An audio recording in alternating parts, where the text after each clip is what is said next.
Praise the Lord. സ്നേഹമുള്ളവരെ, വിശുദ്ധ യോഹന്നാൻ്റെ സുവിശേഷം 3-ാം അധ്യായം 5-ാം തിരുവചനത്തിൽ യേശു നിക്കോദേമോസിനോട് പറഞ്ഞു, സത്യം സത്യമായി ഞാൻ നിന്നോട് പറയുന്നു, ജലത്താലും ആത്മാവിനാലും ജനിക്കുന്നില്ലെങ്കിൽ ഒരുവനും ദൈവരാജ്യത്തിൽ പ്രവേശിക്കുക സാധ്യമല്ല. നമുക്കെല്ലാവർക്കും അറിയാം, നിക്കോദേമോസ് ഒരു യഹൂദ പ്രമാണിയായിരുന്നു.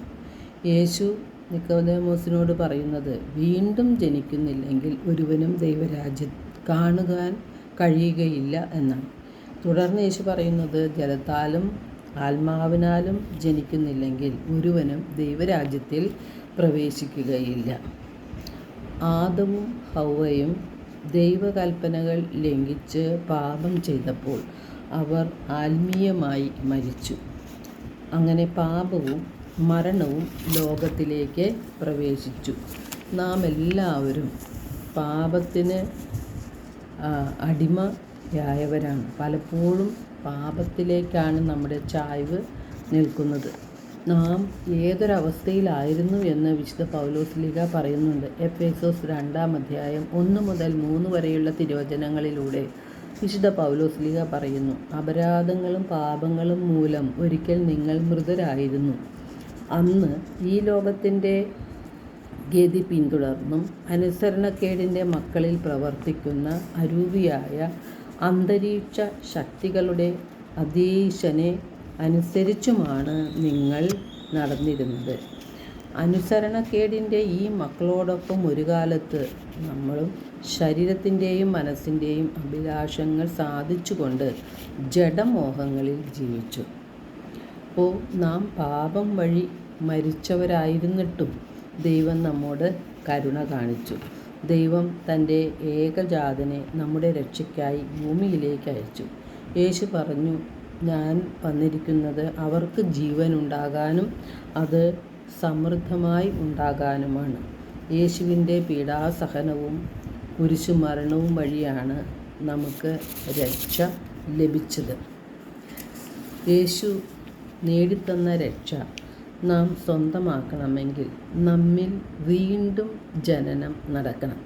നാം ആത്മാവിനാൽ വീണ്ടും ജനിക്കണം. എങ്ങനെയാണ് നാം വീണ്ടും ജനിക്കുന്നത്? പരിശുദ്ധാത്മാവിനാലും വചനത്താലും നാം വീണ്ടും ജനിക്കണം. ജോയേൽ പ്രവാചകൻ്റെ പുസ്തകം 2-ാം അധ്യായം 28 കർത്താവ് അരുളി ചെയ്യുന്നു, എല്ലാവരുടെയും മേൽ എൻ്റെ ആത്മാവിനെ ഞാൻ വർഷിക്കും.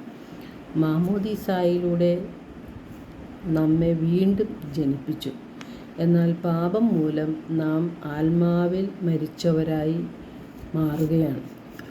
കഠിന ഹൃദയമുള്ളവരായി മാറി ദൈവത്തെ അനുസരിക്കാതെ ധിക്കാരത്തിൽ ജീവിതം നയിച്ചു.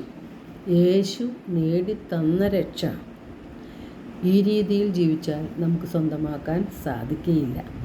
യേശു നേടിത്തന്ന രക്ഷ നാം സ്വന്തമാക്കണമെങ്കിൽ നമ്മുടെ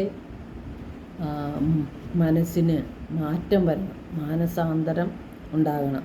നമ്മുടെ പാപഭാരമെല്ലാം യേശു ഏറ്റെടുത്തെന്ന് വിശ്വസിക്കുകയും യേശുവിൻ്റെ കുരിശും മരണത്താലും തിരുരക്തത്തിൻ്റെ യോഗ്യതയാലുമാണ് നാം രക്ഷിക്കപ്പെട്ടത് എന്നൊരു ബോധ്യത്തിലേക്ക് നാം കടന്നു വരണം. എന്നാൽ നാം ഈ രക്ഷ സ്വന്തമാക്കണമെങ്കിൽ നമ്മുടെ ഹൃദയ കാഠിന്യത്തെ മാറ്റി നിർമ്മലമായ ഹൃദയമാക്കി ദൈവത്തെ അനുസരിക്കുന്നവരായി ദൈവത്തിങ്കിലേക്ക് ചെല്ലണം.